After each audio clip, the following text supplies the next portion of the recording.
Este es un podcast de la Comisión de Empresarios Jóvenes Coparmex, un espacio de ideas, inspiración e historias de cambio desde el ámbito empresarial. Realmente yo vengo del mundo del graffiti y de la pintura. Okay. Desde que tengo 12 años empecé a pintar graffiti, dibujo desde que soy muy niño, siempre me gustó dibujar.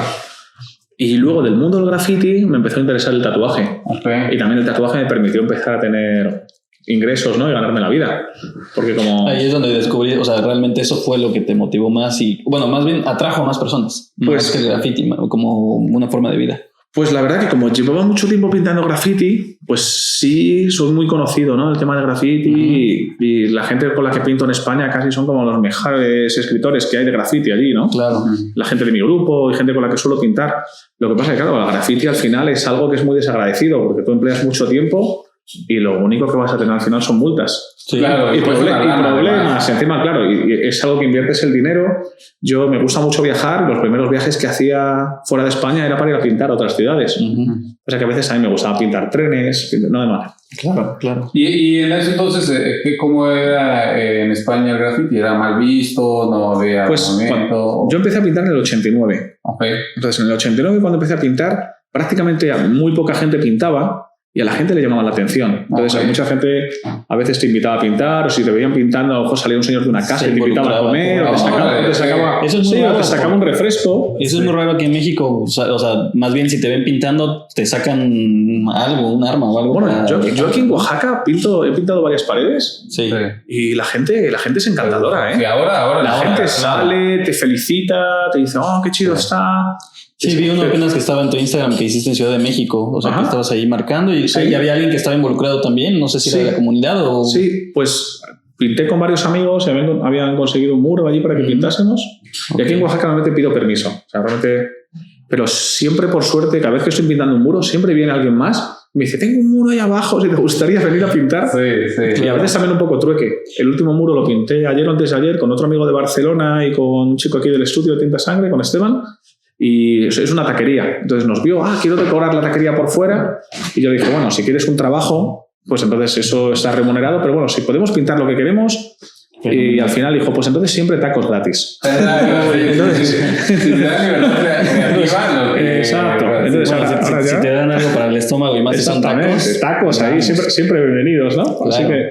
Oye, y entonces en Madrid en ese tiempo era algo bien visto, en realidad era un arte que no era clandestino. O quizá desconocido. Okay. Entonces la gente no estaba muy en contra de ello. Pero claro, en esa generación, en los 90, es donde pegó el boom del graffiti y la ciudad empezó a estar muy pintada. Entonces los ayuntamientos y la administración empezó a criminalizarlo, a hacer publicidad diciendo graffiti es un crimen, etcétera, etcétera. Es una marca de algo. Y malo. Eso le cambió la concepción a la gente y entonces si la gente te veía pintando muchas veces llamaba a la policía. Claro. Yo creo que tal vez aquí en México es distinto por la cercanía con Estados Unidos. O sea, cuando viene, por ejemplo, el arte urbano a México, ya viene cargada de la relación con la criminalidad, con las pandillas. Entonces la gente inmediatamente lo relaciona porque estamos muy en contacto con eso. Pues, ¿no? Ahí tal vez lo tuyo era puro pintura y no le hicieron una relación hasta que vino después culturalmente. Yo creo que el graffiti de letras sí. En cambio también, como México tiene una gran tradición de muralismo, pues entonces, en cuanto tú ya estás pintando algo figurativo o que ya no es propiamente graffiti de letras, también muchas veces la gente te lo dice. Qué bonito lo que haces, no como esas firmas que hay por ahí. Sí, que el tag, ¿no? Exactamente, que el tag. Lo que pasa es que al final el origen del graffiti es el tag. Es así, y de ahí evoluciona. Sí. Lo que pasa es que yo entiendo que, claro, unas letras así complicadas a alguien que de fuera del mundo del graffiti no le interesa. Sí. En cambio, al final el arte es algo que la gente busca referencia y se siente identificado. Entonces, cuando ya son imágenes que la gente... ¿no? Sí. Hombre, yo ahora estoy pintando muchas cosas que tienen motivos prehispánicos, de Mesoamérica, me estoy inspirando mucho en códices, pero claro, la gente cuando ve una cabecita de jaguar, ve un quetzal, ¿no? Es como, ese sentido, un quetzalcóatl, qué bueno, ¿no? Lo que estás haciendo. Entonces, ahí... y yo creo que también tu estilo está muy marcado hacia eso, o sea... creo que el estilo que tienes es también muy fácil de sentirse identificado hacia él, o sea, sentirse más atraído hacia lo que estás plasmando, porque hay otros que realmente pueden como orillar a otro tipo de personas o personalidades, ¿no? Sí, porque la manera en la que yo dibujo es muy gráfico, es una línea negra y los colores son muy planos, con lo que la verdad que todo eso, yo por ejemplo, el estilo que llevo dibujando desde que pinté graffiti o tatuando siempre ha sido colores planos, y había mucha gente que venía y me decía, lo que tú haces es estilo mexicano. Me lo decían en España o en otros sitios. Y decía, estilo mexicano. Y decía, no, esto se llama tradicional, es la manera en que dibujo, pero es verdad que gráficamente es muy próxima, ¿no? a lo que es esa gráfica mexicana tradicional. Sí, al final asociamos, ¿no? Los signos, o sea, al final temas semióticos nos hacen sentido porque los estamos viendo todo el tiempo. Exactamente. Desde un pueblo, una ciudad, hasta, me imagino, ese estilo que tú tienes. Es un lenguaje, ¿no? Al final es un lenguaje y es verdad que hay mucha similitud en eso. Sí. Entonces, para mí es muy fácil también adaptarlo, aunque sean diferentes tipos de motivos. Claro. Y es lo que te decía hace rato, ¿no? O sea, te digo, yo vi, o sea, estuve investigando un poquito de ti y el tema de los juguetes, o sea, esta ballena de plástico que tú armaste, de vinilo. De vinilo, ajá. El tema de la ropa, los libros, o sea, porque tienes gráfica en libros. Sí. ¿Qué más vi por ahí? Bueno, los milagritos, que un poco... Ahora he hecho unos milagritos con un artesano aquí en Oaxaca. ¿Qué son los milagritos? Porque he visto, o sea, pero para mí son como pines o son... ¿Pero por qué le llaman milagritos? No entiendo. Pues al menos lo que yo tengo entendido, esto viene justamente de la tradición católica de algo que en Italia se llama ex voto. La gente cuando quería pedir algo, por ejemplo, si tenía dañado un pie o una mano, justamente cogía una imagen hecha normalmente en metal, iba a la iglesia y la clavaba en la pared. Y era como... exactamente. Entonces eso se trajo también luego a México, pasa que se empezaron a llamar milagritos, por eso tú todavía encuentras antiguos milagritos que son pequeñas manos, cabezas, a veces son niños porque se pide para un niño enfermo, y luego todo eso evolucionó a un motivo más decorativo. Que aquí cuando vas a un mercado de artesanía encuentras muchos milagritos que muchas veces son corazones, la gran mayoría. Claro. Entonces, y mi idea es, el recoger los motivos que yo hago para tatuaje y decir, bueno, y llevarlo, ¿no? Con esa técnica de corte de hojalata, de color plano, y por eso hice un set así de milagritos.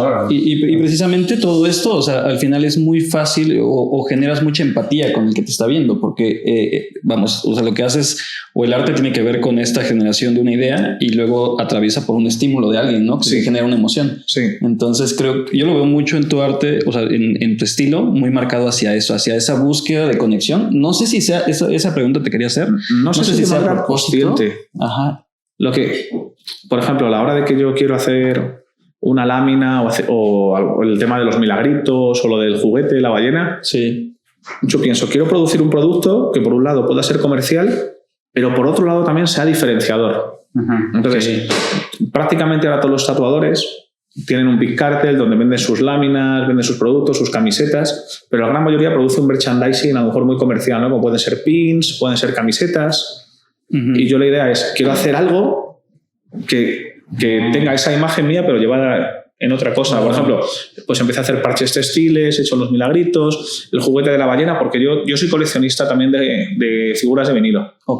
Entonces, hay artistas que me gustaban mucho. Había una página antes, no sé si creo que todavía existe, que se llama Kid Robot, que eran artistas que producían sus figuras, ¿no? De edición limitada. Yo era coleccionista y decía, yo quiero hacer mi propio juguete. Claro, entonces, yo siempre tengo un poco la mentalidad de si nadie te lo pide, háztelo tú mismo. Bueno, pues yo quiero hacerme mi juguete. La verdad que aquello fue un proyecto muy largo, tardé más de 1 año y medio en hacerlo, porque desconocía, digo, yo quiero hacer un juguete, ¿cómo lo hago? Es vinilo, solamente se fabrican en Asia, contacté una fábrica de juguetes en Hong Kong. Un amigo que hacía 3D me hizo el prototipo, de ahí contacté a la fábrica. Era muy difícil encontrar a alguien que me hiciese por debajo de 1000 piezas. Y decía, es que yo no puedo hacer 1000, porque al final encontré un sitio que me hacían 500. Y dije, Pero te salía más fácil, o sea, hacer un volumen alto. En Europa, por ejemplo, prácticamente no se fabrican. Pedí algunos presupuestos, había gente que lo hacía con resinas y ya el precio por unidad era superior a lo que yo pagaba cuando lo compraba, ¿no? Coleccionismo. Al final conseguí ese contacto en Hong Kong y fabriqué las ballenas allí. Pude hacerlo en Hong Kong. Y al final funcionó todo, sí. ¿Y las sigues vendiendo?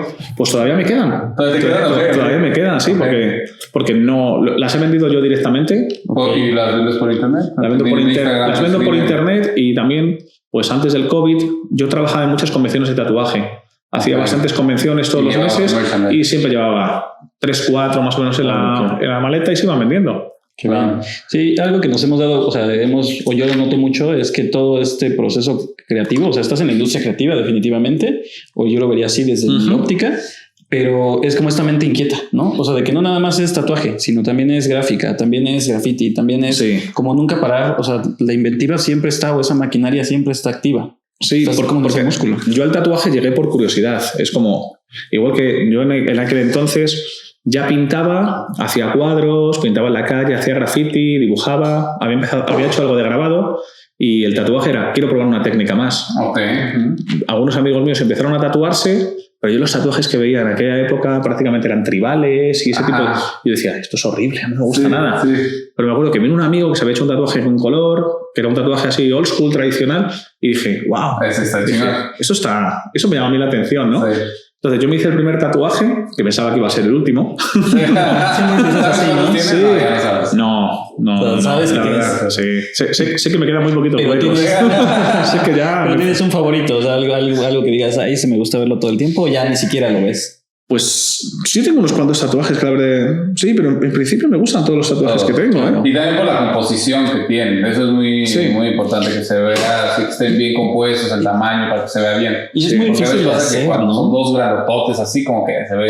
Pueden ser buenos tatuajes, pero se ve raro, ¿no? Sí, pero también creo que es difícil de lograr. Por ejemplo, yo intento pensar, si yo me hiciera una manga completa, ¿qué me pondría? O sea, o si me voy haciendo parte a parte. No, pues que parte a parte, ¿no? Yo al final es casi como parcheando. Empecé a hacer piezas, vas ocupando los huecos, y luego también como yo mi proceso de aprendizaje fue a la vez que empezaba a tatuarme con gente que me gustaba, fue también muy inspirador, ¿no? El ir a tatuarme, decir, quiero tatuarme con esa persona, viajaba, me hacía un tatuaje y en cierta manera también aprendías muchísimo. Yo siempre cuando hay alguien que viene, quiero aprender a tatuar, ¿qué puedo hacer?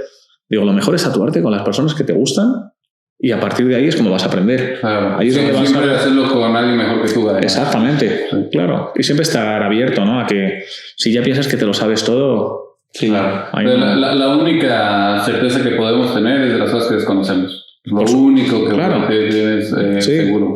En el arte, cuando la gente ya está satisfecha, su creatividad desaparece. Sí, Al final siempre tienes que ser curioso, seguir indagando. ¿Qué tanto te afecta una vez que ya encontraste como que un estilo? ¿Qué tanto te ha costado ahora como explorar afuera de ese estilo? Como que eso afecta a tu creatividad o no? Pues desde el principio, estéticamente más o menos, yo llevo 20 años tatuando y ya desde el principio tú ves mis dibujos y tienen correlación con lo que hago ahora. Lo que pasa es que eso siempre se va moviendo en alguna dirección, va mutando, va evolucionando. Entonces esa inquietud es... A mí no me gusta hacer dos veces lo mismo. Entonces ya cuando hay gente, por ejemplo, ballenas, prácticamente yo creo que es el motivo que más he tatuado, calaveras. He hecho cientos. Sí. Pero esa calavera roja que yo sigo tatuando tiene correlación o correlato con la primera, pero siempre cambia algo, en la forma de los dientes, en los ojos, el tamaño, la proporción. Entonces siempre es esa inquietud de no quiero hacer lo mismo, quiero que vaya cambiando. Sí, es muy orgánico y además lo que haces tiene como esa flexibilidad, o sea, no veo un estilo marcado, sino más bien como las posibilidades. Posibilidades, sí. Direcciones. Y entiendo que refleja muchas veces tu personalidad. Sí. O aparte de la personalidad de quien te lo está pidiendo, ¿no? También. Y hace rato hablaba con Íñigo de eso, o sea, le decía, ahorita que decías, hablabas un poquito como de esta inventiva, de esta idea que tenías al iniciar tu tatuaje, la conexión que haces con el cliente. Ahorita que dijiste del lado del tatuador que va y aprende con alguien más, creo que también esta experiencia que generas con la persona que se tatúa se me hace muy interesante. O sea, sí. No sé si se logra todo el tiempo, pero desde mi parte, ¿no? O sea, por ejemplo, me tatuaste apenas y como que no solamente es el tatuaje, sino es esa interacción con la persona que te tatúa. No sé cómo lo percibas ahí. Pues al final hay conexión, ¿no? Cuando alguien, por ejemplo, viene a pedirte un tatuaje, en cierta manera hay un tipo de conexión. Esa persona ha visto algo que tú haces y es casi como una llamada. Si esa persona viene es porque hay algo que puede suceder. Y a veces esa magia sucede con el cliente, donde de repente, pues la conversación, por ejemplo, que tuvimos, ¿no? Me parece increíble, tuvimos una conexión ahí increíble, eres muy buena. No pasa siempre, claro, pero muchísimas veces al final sí terminas estableciendo esa relación y también tú aprendes del cliente y el cliente también se le abre una nueva... Porque yo, por ejemplo, ahora prácticamente ya no hago tatuaje comercial. Por suerte, pues puedo hacer más o menos mis dibujos. Claro, sí. Antiguamente, si venía gente, quiero unas letritas, quiero una estrellita. ¿Qué tanto se llegan con algo de Pinterest? Eso tiene... Exactamente. Pero a veces ese cliente que venía y se hacía un nombrecito de cómo era, quiero que me hagas un tatuaje de los tuyos. Y al final terminaba siendo alguien que era un coleccionista y le terminas haciendo muchas piezas, ¿no? A lo mejor de tu estilo. Sí. Y decía, pues mira, yo no conocía esto, pero vine, tuvimos conexión, me gustó mucho lo que hiciste, y es gente que a lo mejor les terminas haciendo 8 o 10 tatuajes a esa persona. Sí. Yo lo decía también por esto, ¿no? Al final creo que es un arte, y lo importante del arte, o cuando el arte vale, es cuando hay una conexión emocional. O sea, yo la última vez, en algún momento te contaba la historia de que llegué a la casa de Frida Kahlo y había un mural de Diego Rivera donde está Acapulco, la quebrada de Acapulco, y es la primera vez que me sentí emocionado al ver una pieza. O sea, al verla el cuadro, como que sentí esa atracción hacia el cuadro, o sea, como algo muy raro. Y creo que ahí es donde el arte realmente despierta un nivel o desbloquea otro nivel emocional, ¿no? De la persona. Sí, al final el arte es una llamada. Es como un mensaje. Yo que a veces digo, es casi como una metáfora, ¿no? Es un mensaje dentro de una botella que lanzas al mar y hay gente que reacciona a eso y de repente lo encuentra. Por eso todo el tema de redes sociales. Al final, ¿qué es lo que estás haciendo? Lanzar mensajes, ¿no? A una red que produce un montón de interacciones. Sí. Y sí, estamos todos locos, ¿no? Viendo miles de imágenes al día. Sí. Pero siempre hay alguna que de repente, paras ahí, hay algo diferente. Sí. Paras y dices, ¿esto qué es? Sí. Y ahí es donde se produce esa conexión, ¿no? Claro. Interactúas, pones un comentario. Hostia, esto está increíble, ¿no? Sí, exacto. Como que te conecta de alguna forma, ¿no? Te conecta. Pero eso que dices está bien, o sea, está interesante porque es una forma en la cual nos relacionamos con los otros. O sea, vamos generando esta red de conexiones con el otro, o sea, sociales. Lo que está complicado es que atrás de eso, o sea, ya no es orgánico, ¿no? Ya no, esas conexiones no se dan de manera natural muchas veces, sino ya están inducidas o dirigidas. Sí. Que tanto lo que decías hace rato, ¿no? Que tanto lo que deseo o nada más lo estoy viendo. O lo estoy viendo. Es como que impuesto, ¿no? Exactamente. ¿Te ha costado a ti? O sea, porque como a nosotros, pues, en internet fue algo que te pasó, sí. Y te ha costado a ti esa nueva, digamos, interacción con las redes sociales. A mí en mi caso, como yo no tengo. Pues no tengo. Yo siempre, el uso que he hecho ha sido un uso siempre laboral. Sí, ha sido profesional. Creo que por lo que creo que lo primero que tuve fue un muro de Fotolog, donde iba publicando fotos. Okay. Y sí conseguí interacciones, y muchas veces conseguí interacciones, pues yo lo hacía desde Madrid, pero tenía muchísimas interacciones, por ejemplo, en Brasil. Y fíjate, ¿no? Porque no sé si el Fotolog ahí pegó bien fuerte. Sí. Luego de ahí se mudó al MySpace, y MySpace fue el primer sitio donde yo vi que mi trabajo hacía que viniese gente a tatuarse conmigo. Okay. De repente me escribía alguien, voy a estar de vacaciones en Madrid, me quiero tatuar. Porque vino una chica que era de Nueva York y yo diciendo, wow, viene alguien de Nueva York y se hace un tatuaje conmigo, ¿no? Esto es increíble. Sí. ¿Y qué quieres hacerte? Pues lo que quieras. Quiero hacerme un tatuaje contigo, me gusta lo que haces. Tuyo. Entonces, de repente, se abre esa posibilidad. Claro, luego ya lo que ha sido Facebook o después, ahora mismo con Instagram, ¿no? Lo que pasa es que es verdad que esa interacción que podía ser antes más natural, donde al final era más selectivo, al final ahora no es. Porque con todo el tema de que tú pinchas una foto, esa foto está asociada, ¿no?, a una serie de hashtags, y luego te empiezan a aparecer cosas relacionadas con ello, ese tipo de búsqueda ya es verdad que se pierde esa naturalidad que había antes, y a mí eso no me gusta. A mí eso no me gusta. Por eso yo digo, Instagram, yo soy un ignorante en esto, ¿no? Pero yo creo que se está equivocando. Sí, totalmente. Porque de ser algo que crea muchísima interacción y donde la gente al final te dan todo muy hecho. Ya entra. Luego, por ejemplo, si yo sigo una serie de personas, ¿por qué me están saliendo publicaciones de personas que yo no sigo, que ellos asocian? Y hay gente que yo sigo que no veo su trabajo. Okay. O, por ejemplo, ¿no?, cuando antes salía un muro y ese muro era cronológico, para mí tenía mucho más sentido que me salga algo que ha publicado alguien hace 6 días, hace 20 minutos. Entonces, esa interacción es mucho más complicada también. Porque hay veces que subes algo y por el algoritmo imagino que boom, y de repente dices, hoy sí. Y hay días que dices, tengo 100 likes. O sea, eso es una cosa rara, ¿no? Sí. Que bueno, ya Facebook no hablemos, porque yo me acuerdo que antes compartía el contenido de Instagram en Facebook y de repente tiene 7 likes. Y decía, bueno, si tengo ahí no sé cuántos seguidores, pues más de 7 debería haber, pero... Claro. Sí, no, pero tienes muchos seguidores, ¿no? En Instagram está diciendo esto. O sea, tienes casi 90,000 seguidores. Sí, casi 90. Eso es algo muy interesante. Yo iba a poner este ejemplo sobre la mesa, que era, imagínate que estás en la playa y de repente te gusta buscar piedras, ¿no? Piedras en específico con una rayita blanca y estás ahí en la playa, estás jugando. Las redes sociales es lo que nos pasa hoy, que estamos en la playa y de repente como que se descubre esa piedrita y dices, mira, una piedrita, la tienes en la mano y la guardas y de repente volteas otra vez, mira, otra vez la piedrita. pero entonces hay alguien que te está haciendo que encuentres esa piedrita y entonces hay como un tema también de obsesión o como que te clavas en eso que está pasando ahí. Eso es algo de lo que me preocupa, pero por el otro lado, al final somos, ¿cómo le llamaríamos? Víctimas de nuestro tiempo, ¿no? Entonces estamos en este tiempo y también eso te ha permitido que hayas podido viajar a diferentes partes haciendo lo que te gusta hacer. Sí, por supuesto. Sí, al final, claro, cuando la gente se dedica a maldecir completamente de las redes sociales, me han controlado, etcétera, etcétera.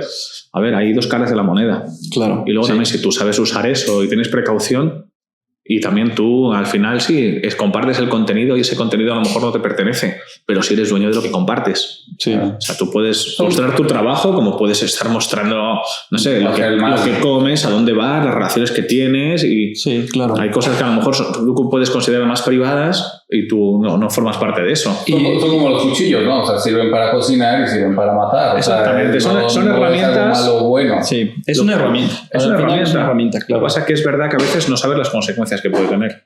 Sí, y a mí me hace más interesante porque al final creo que por eso, por la cantidad de seguidores que tienes en Instagram, el trabajo que haces, lo que transmite tu trabajo, tu arte, pues te ha permitido viajar y estar en Nueva York, estar en otros lugares, en Londres. Sitios.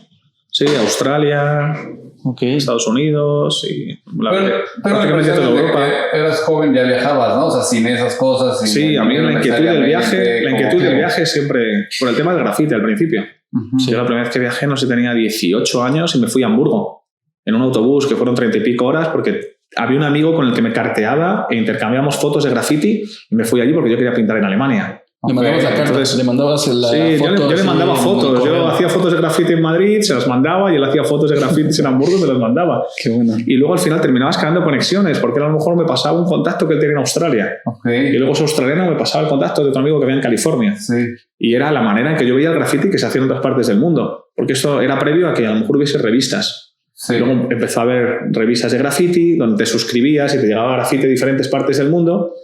Pero ahí, claro, no existía la globalización. Entonces era verdad que tú veías algo y decías, esto es estilo de Los Ángeles, esto es estilo de Australia. Claro. Ahora llega un momento ya que todo es parte de... Claro, que todo está exactamente. Al final todo hay como un lenguaje común. Tienes a gente haciendo expresionismo abstracto que tanto en Australia como, no sé, como en Mali, ¿no? Sí, claro. ¿Y qué tanto eso ha homogenizado el arte? Muchísimo, en ese sentido. Sí.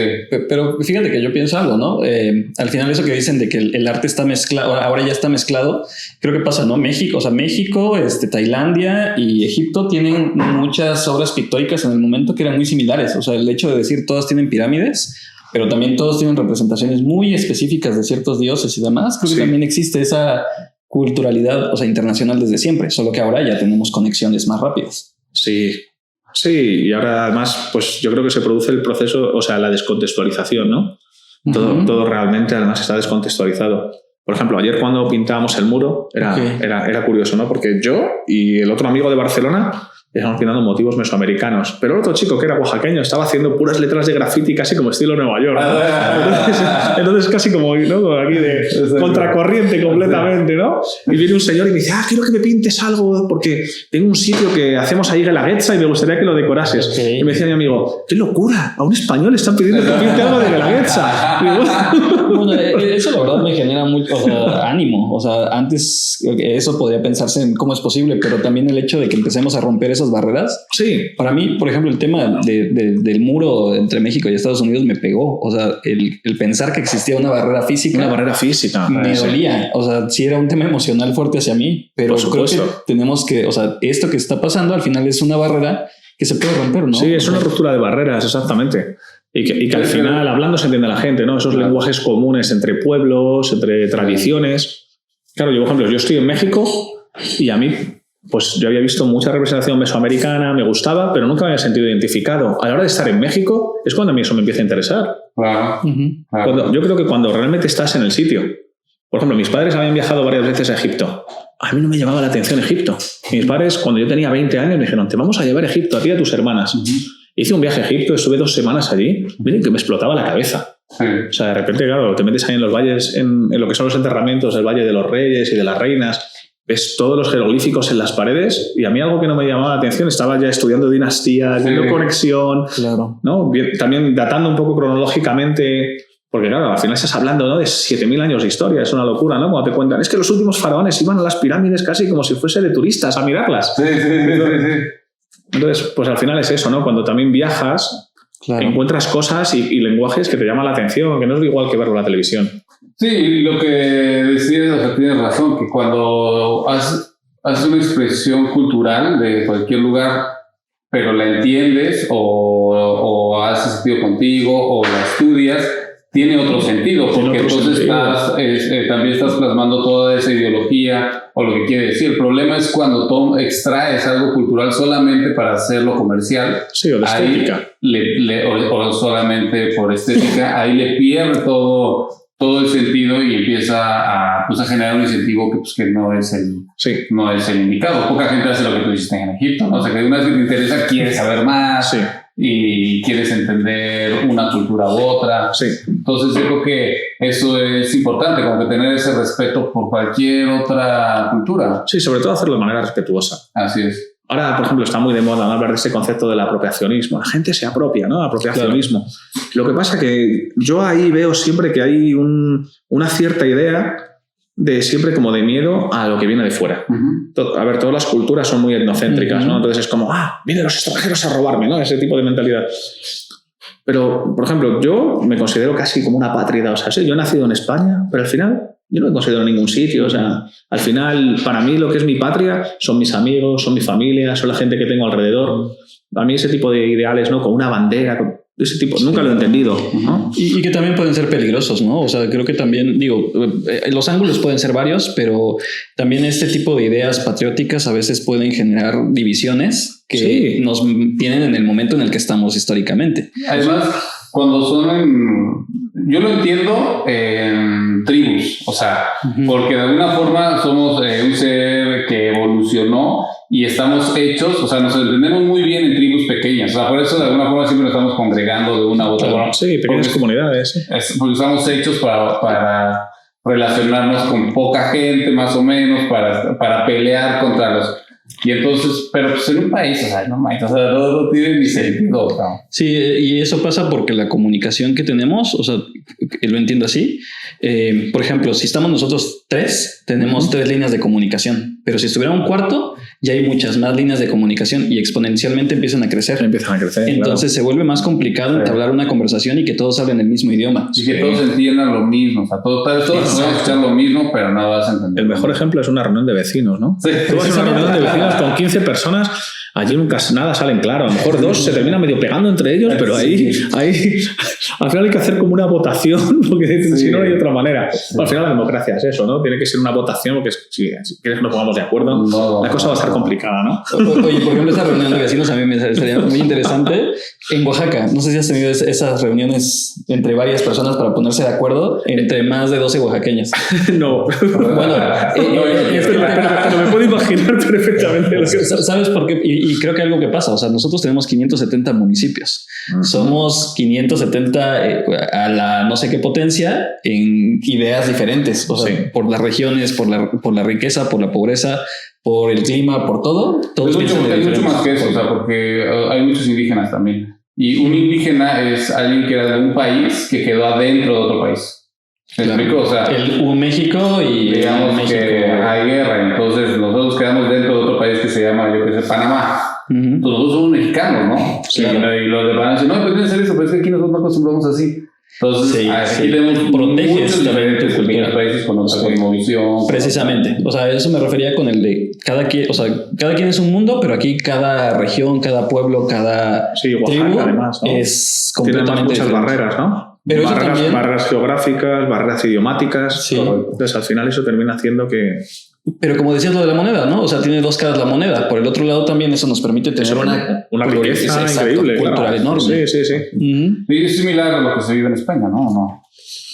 Pues parecido. Lo que pasa es que, claro, en España no hay comunidad indígena.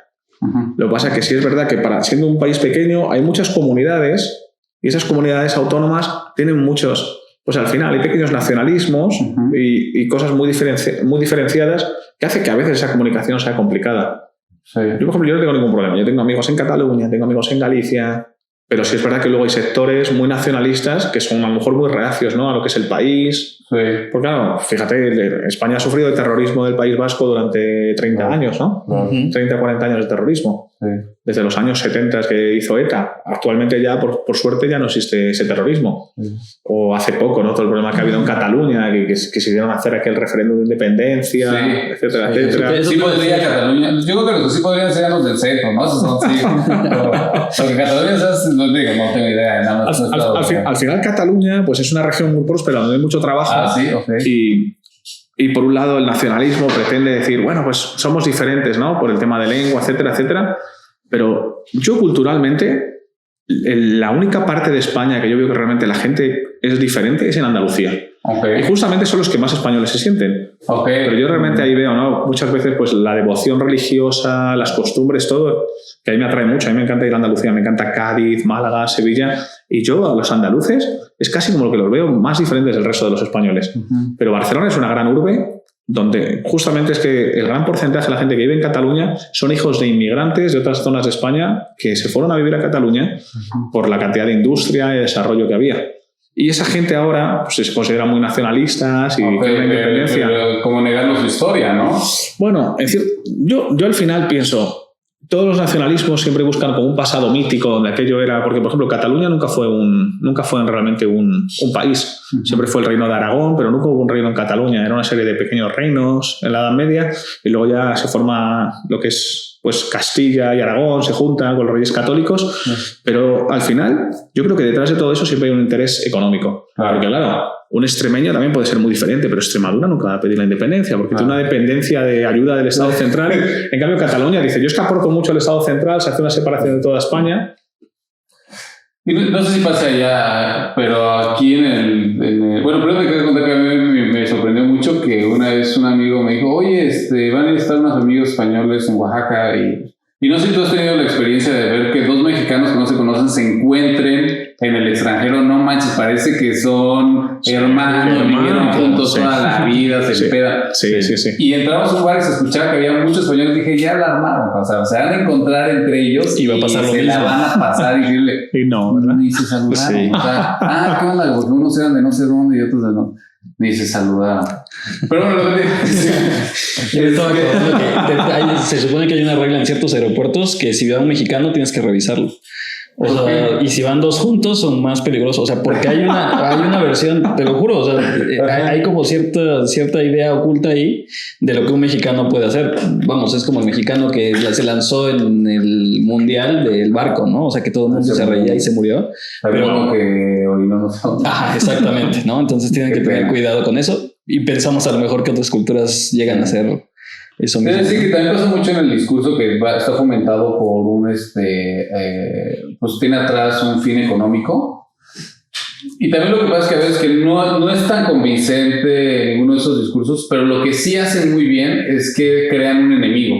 Y cuando ya puedes echar la culpa de tus problemas a otro, te quita cierta responsabilidad. Claro. Y ese discurso creo que es el peligroso, no nada más en tu país, está entre personas también, ¿no? Claro, porque, por ejemplo, la gran crispación que ha habido en España ahora con Cataluña o en su momento, realmente ese problema no estaba en la calle, ese problema lo crean los políticos. Así es. Claro. Porque al final, ¿qué pasa? Es el electoralismo. Yo lo que quiero es tener votos, porque esos votos a mí me permiten tener dinero y poder disponer. ¿De qué manera?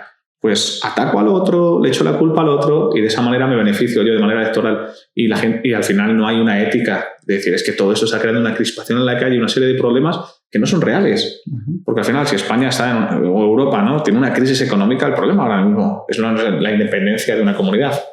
Pero al final...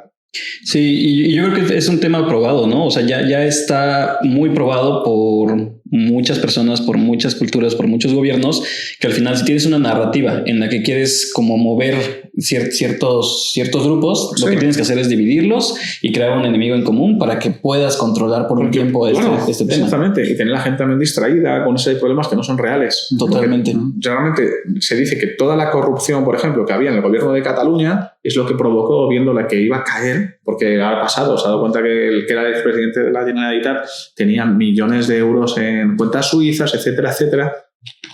¿Y de qué manera tapamos eso? Vamos a empezar a generar el tema, ¿no? De un referéndum de independencia.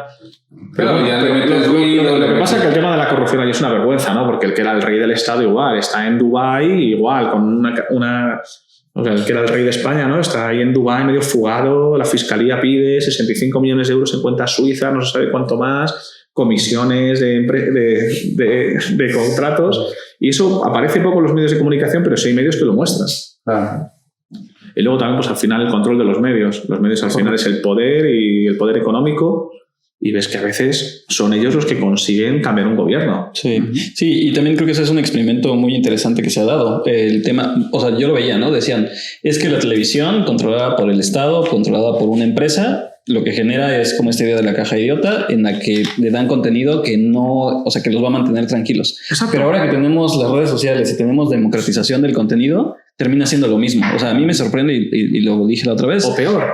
O peor porque está legitimizado. Parece que es verdadero. Claro. Sí. El ejemplo es que mandan un mensaje por WhatsApp en el grupo de tal y que crees la noticia que está ahí y empiezas a propagarla por todos lados pensando que es una verdad. Sí, por supuesto. Entonces el tema de los medios, precisamente, o sea, no importa el poder que esté o quién está detrás te genera ese movimiento, ¿no? De pensamientos. Te genera, y podría parecer que las redes sociales son más democráticas en el sentido de que cualquiera puede decir lo que quiera, pero luego tampoco sucede, porque luego las redes sociales cancelan contenidos, censuran, cierran cuentas, ¿no? O sea, tiene una agenda.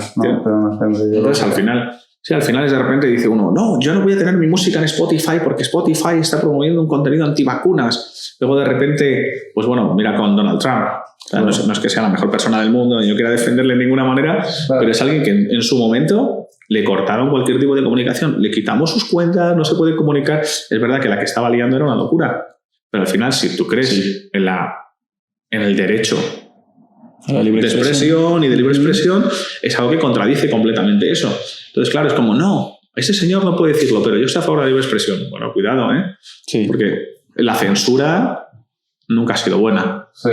Lo que pasa es que es verdad que todo el contenido al final que hay no es un contenido que esté curado, ¿no? Antes al menos tú cuando estás viendo una agencia de noticias, se supone que lo que te están diciendo, en cierta manera, tiene sí, hay un editor que está atrás y que dice esta es la línea que vamos a seguir. Y también tiene que ver con el formato del tiempo, porque como lo que está ganando las redes es la cantidad de likes y la cantidad de interacciones, pues obviamente nosotros pues nos fijamos más en las cosas violentas, en las cosas morbosas, no porque seamos violentos o morbosos, sino porque somos seres humanos y eso es natural. O sea, si aquí estamos nosotros hablando de esto y se empiezan a pelear, vamos a empezar a ver cómo se pelean. Sí. Entonces están fomentando eso todo el tiempo, que haya más batalla, que sea más... Sí, y bueno, ahí yo creo que la clave no es el like, sino es el tiempo. O sea, es la permanencia de la atención de la persona.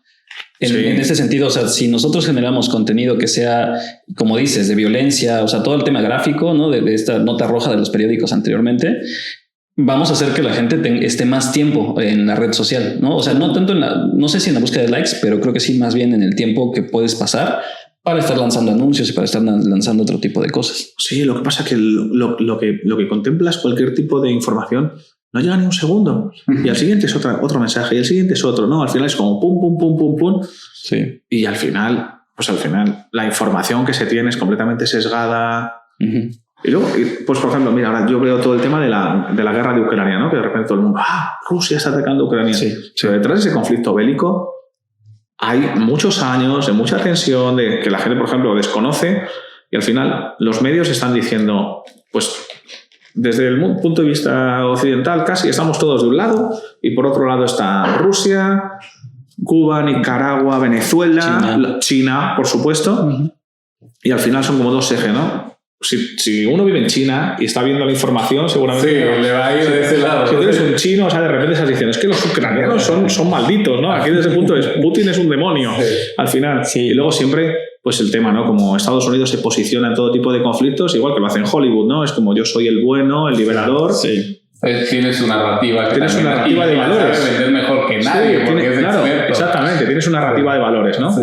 Yo soy el bueno, yo soy el verdadero, y el que no esté conmigo tiempo, ¿no? Que pertenece al imperio del mal, ¿no? Como con el tema de Saddam Hussein y demás. Es que... Ahorita que estás diciendo esto de que un minuto así, pensaba qué diferente es a la vida actual un tatuaje, ¿no? O sea, porque es algo que no pasa rápido, ¿no? Que toma un tiempo decidir, toma un rato que te lo hagan, va a estar contigo para siempre. Sí.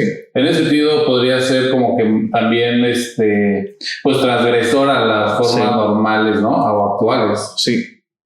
Mira, yo por ejemplo, he tenido la suerte de conocer a un tatuador muy famoso, muy antiguo, que se llama Ed Hardy, que tiene un estudio en San Francisco y demás.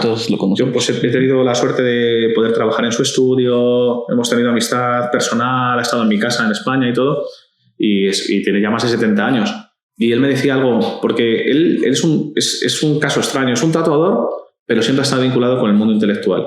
Es un tatuador que, pues, ¿sabes? Conoce gente en diferentes departamentos de universidades, le interesa mucho la cultura del tatuaje, los orígenes, y me decía algo que era muy interesante, que me decía, el tatuaje, al final, es la única forma de arte tradicional que consigue todavía pervivir y que se mantiene. Es como el tatuador es casi como el último artesano, porque prácticamente, claro, México, yo lo veo ahora mismo, digo, es el último residuo de la artesanía, o sea, es el último sitio donde todavía hay artesanos, gente trabajando con las manos, haciendo ese tipo de cosas, pero en España, cuando yo era pequeño, había alfareros, había gente que hacía textiles, todo, eso ha desaparecido. O sea, ya dicen, el último alfarero que queda en un pueblo, y es un señor de 80 años, que cuando fallezca no queda nadie va a seguir haciendo el tipo de alfarería que él hace. Oaxaca queda eso, pero en el resto del mundo la artesanía ha desaparecido. Totalmente. El tatuaje todavía sigue siendo algo que tú haces con tus manos en una persona y que perdura, y es algo manual y que no puede ser sustituido de otra manera.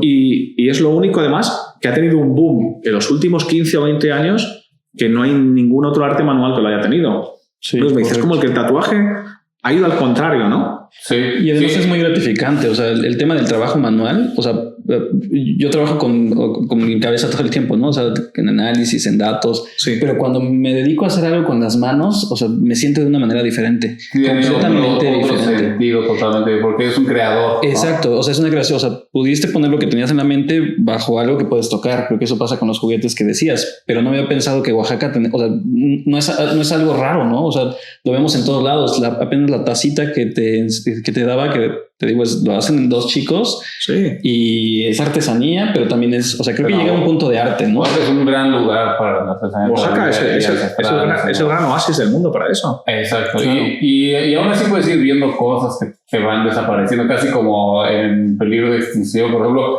hay un señor en Miahuatlán que le dicen el Machín. Yo lo conocí hace unos años, no sé si todavía viva, pero era el único que sabía hacer unos sombreros que se llaman de panza de burro. Ajá. Y el Machín era el único vivo que todavía sabía hacer sus hijos creo que no lo habían aprendido o no lo aprendieron. Sí.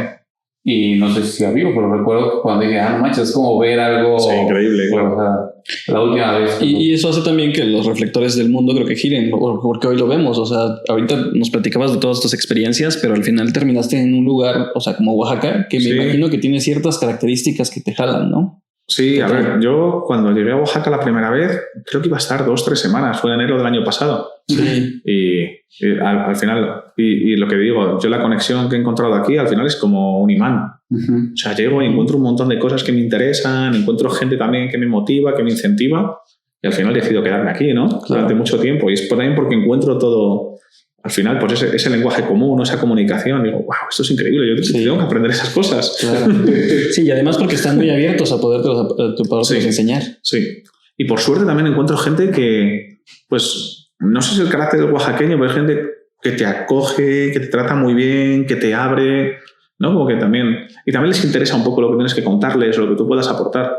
Claro. Entonces, yo en eso, pues ya te digo, desde la gente con la que he hecho grabados o el taller que estoy yendo en Arsompa, es un taller ya de varias generaciones, que la manera que trabajan el barro, ¿no? Pues es de una manera muy tradicional. Y claro, y la señora conmigo es encantadora y mira, vamos a encender el horno ancestral, te voy a enseñar cómo coloco la madera, la temperatura, cómo hacemos diferentes técnicas, ¿no? Y claro, eso es un tesoro, porque al final el conocimiento es un tesoro, y que la gente lo quiera compartir contigo y no sean cerrados a ello es una maravilla. Sí. Y también seguramente es la manera en que eso pasa de generación en generación. Yo le digo, cuando vuelva a España yo quiero hacer ese tipo de cerámica. Claro. Y en España sí hay tradición de cerámica tipo talavera, otro tipo de esmaltes, otro tipo de barros, digo, pero todo eso yo quiero incorporarlo también a Sí, también eso te iba a decir, porque últimamente, o sea, en los últimos años y también creo que por el tema de apertura en medios digitales se ha revalorizado muchísimo y las nuevas generaciones ya no están pensando tanto en decir, mira, es que el tema de la cerámica lo hacían en mi familia, pero yo estoy pensando hacer otra cosa, sino están regresando y están inyectando como que otra fuerza a ese proceso creativo, ¿no? Sí, en cierta manera sí. Y luego también hay muchísima gente que viene a Oaxaca, ¿no? Que se ve atraído por eso y que quiere aprender. Porque al final, pues la señora esta, por ejemplo, del taller en Somo, me decía, bueno, es que los jóvenes aquí en Oaxaca pues no quieren saber nada de las costumbres y demás, pero sí que llega gente que se interesa. O sea, gente de fuera que se interesa por la cultura que tenemos. Por ejemplo, fíjate la cultura gastronómica, ¿no? que tiene Oaxaca. Es un tema que te gusta mucho a ti, ¿no? Sí, a mí la comida me encanta. Pero cocinas también. Cocino, me gusta mucho cocinar, sí. Entonces también es un sitio, ¿no? Donde hay unos ingredientes que son una maravilla, donde hay una cocina tradicional asociada al fuego. Sí. Yo soy un apasionado del fuego. A mí yo veo una llama y no sé si será el neandertal que llevo dentro, pero es una cosa. Claro, y yo cuando llegaba a Oaxaca y veía los comales y veía ahí la leña debajo, decía, wow, o sea, era una cosa de... Yo quiero aprender a hacer eso, ¿no? Sí, o sea, como si haciendo tlayudas, ahí poniéndole a hacer el comal, el tema del nixtamal. El fuego llama, ¿no? Al final también, o sea, te da una conexión con cocinar juegos oaxaqueños. Sí. ¿no? Y la verdad que me gusta mucho. Oye, ¿les has hecho tatuajes a estos artesanos? Porque por ejemplo, los chefs, los cocineros siempre, creo que es algo que se ve muy recurrente, que están tatuados también por parte del proceso, pero los artesanos no he visto que tengan tatuajes. Tengo un amigo que se llama Diego, que está aquí en Teotitlán, que le hace tapetes y demás, y no sé si es tercera o cuarta generación, y le he tatuado y al final terminamos siempre haciendo truque. Claro. O sea, al final yo le hago tatuajes a él o a su novia o a algunos amigos y al final él me ha hecho algunos tapetes y todo. Sí, se me haría un estilo, o sea, si lo pienso así, ¿no? Imagínate un artesano de Teotitlán del Valle lleno de tatuajes y haciendo su arte de generación en generación. Me resulta algo muy llamativo, o sea, también como que me gustaría conocerlo, ¿no? Sí, platicar con él en algún momento. Sí, ¿no? Pues de hecho invitarlos también. Sí, Diego la verdad que es una persona increíble. Claro. Sí, es encantador. Yo creo que la diferencia con lo que decía la señora de, no, yo como que los jóvenes no se quieren interesar acá o así, en lo del pueblo. No sé qué tanto es necesariamente eso del pueblo, pero uno como que se ha perdido mucho estar curioso frente a la vida. O sea, como de que te sientas curioso de algo y le dediques el tiempo como para aprenderlo, porque eso también pasa por mucho de que tal vez no sea tan divertido, ¿no? Porque hay que aprenderlo, hay que dedicarle tiempo con alguien como para ganarte su confianza y luego te empieza a enseñar algo. Creo que eso es algo de lo que se ha perdido, como que más bien queremos tomarnos la foto, queremos como, no sé, como ya hacerlo, ¿no? Sí, sin tomarte el tiempo o el esfuerzo que requiere. Así es. Bueno, también pasa un poco en las nuevas generaciones, ¿no? Que al final todo ese tema de redes sociales o de estímulos continuos. Yo, por ejemplo, tengo niños y ellos al final, quieras o no, están con el iPad, están viendo películas, están viendo juegos y reciben estímulos de manera constante. Nunca se aburren.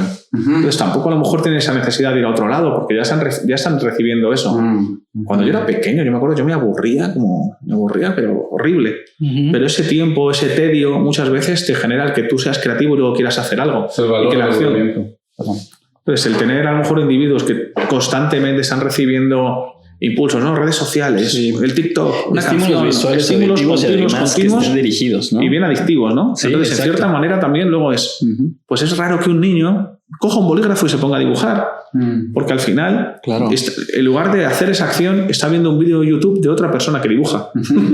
Sí. ¿No? De hecho, yo ponía un ejemplo. Y esa persona está dibujando para hacer un video para que lo vean. O sea, exactamente. No está queriendo dibujar. Es como un loop. Claro. Sí, es verdad, hay niños que tienen, por ejemplo, esa inquietud de ver algo y querer hacerlo. Mi hija Alicia, por ejemplo, pues veía a niños haciendo slime, que es como una especie así como de moco. Y entonces, papá, quiero hacerlo, ¿no? Entonces era que si comprábamos, que si detergente, líquido de lentillas, y era misma quería experimentar la exploración ella misma de hacerlo. Pero también tú tienes que estar un poco, ¿no? Estimulándoles para ese tipo de cosas. Sí, es una responsabilidad también. Yo lo veía, por ejemplo, ¿no? Había un juego hace mucho tiempo, no sé si existe todavía, World of Warcraft, en el que era un personaje un poco como el tema del metaverso que ahorita están buscando hacer. Sí. Y yo lo ponía porque veía a un familiar que pasaba ahí, no sé, 12 horas. Y yo decía, es que también te gusta la música. Si tú esas 12 horas se las invirtieras a tocar una guitarra, porque decía, yo quiero aprender a tocar guitarra, pero estoy en World of Warcraft. Claro. O sea, es precisamente eso, de tiempo que le estás destinando a algo que pudiera ser un tema más inventivo de proceso, ¿no? De proceso, sí. Ok. Sí, acabo de leer una cosa acerca de eso, de que no es cierto que de adulto aprendas más lento que de niño, sino que como adulto subestimas las horas de práctica que le puso el niño. Exactamente. Entonces así de si no te pones a tocar guitarra como ese chamaco no suelta la chingada guitarra en 10 horas, exacto, vas a tocar guitarra, ¿no? Sí. Sí. Sí, la plasticidad del cerebro, ¿no? Antes cuando nos decían, no, es que, por ejemplo, hay que aprender un lenguaje cuando uno es un niño, porque luego ya es imposible. Así es. Y ahora se muestra que hay personas con 60 años, que la plasticidad del cerebro quizás no es el mismo número de neuronas, ni demás, ni de interacciones, pero son capaces y se interesan de aprender un idioma perfectamente. Sí. O sea, que a veces también ya cuando te dicen, no se puede, pues ya uno dice, pues ya. Sí. Y empiezas a comprarte eso de que no se puede, no se puede. Y yo creo que el tema está en el tiempo, entonces, o sea, o no sé, con eso que leíste, porque es como un niño en bicicleta, ¿no? Cuando lo ves dices, mira, eso es buenísimo, pero porque se la pasa 20 horas en la bicicleta y arriba de la bicicleta. Claro. Y nosotros empezamos a perder esa posibilidad de darle ese tiempo a esas cosas que también vas creciendo, o sea, vas teniendo responsabilidades. Claro. Y un tema también de prioridades, también dices, bueno, el tiempo lúdico tampoco voy a dedicarle el tiempo, ¿no? Que algo que me va a dar una productividad, un beneficio. Pero también hay que aprender, ¿no? Que no todo es trabajo y que también hay que dedicar parte de la vida, ¿no? A otro tipo de cosas. Pues tú eres un gran ejemplo de eso. Tú eres un ejemplo de hacer lo que te gusta, de que eso sí. Mira, hace un año que llegaste aquí a Oaxaca y sigues como que se ve que sigues curioso, viajando.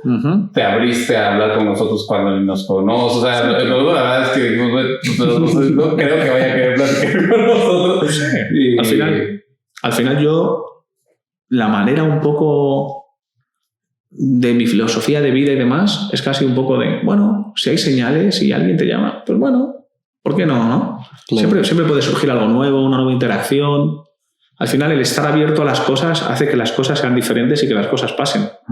¿No? Si tú no estás abierto al mundo, ahí no va a pasar nada. Entonces hay que aprender a leer señales, ¿no? Oye, me dijo Martín, pues he estado con unos amigos, son muy interesantes, hemos tenido una conversación amena. He platicado de ti y me han dicho que quieres que vayas. Bueno, pues venga, vamos. No, al final, no, a vosotros. Yo encantado. Dinos de nuevo dónde pueden encontrar eso. Digo, ya no te faltan seguidores, pero... Pues aquí en Oaxaca, en Tinta Sangre, ahí en Martínez de Tacubaya, ahí es donde estoy haciendo tatuajes. Y luego, pues en el Instagram, que es DenoTattoo, pues ahí pueden ver pues, más o menos todo el trabajo que hago. Y creo que es muy accesible, ¿eh? O sea, por ejemplo, yo te mandé un mensaje así de, oye, Deno, quiero esto. Y muy rápido lo contestaste, muy ameno. Y yo invito a todo el mundo que se haga tatuajes contigo, que experimente parte de tu arte en su piel. Muchas gracias. Deno, muchas gracias por estar aquí. A vosotros. Un placer. Gracias. Gracias.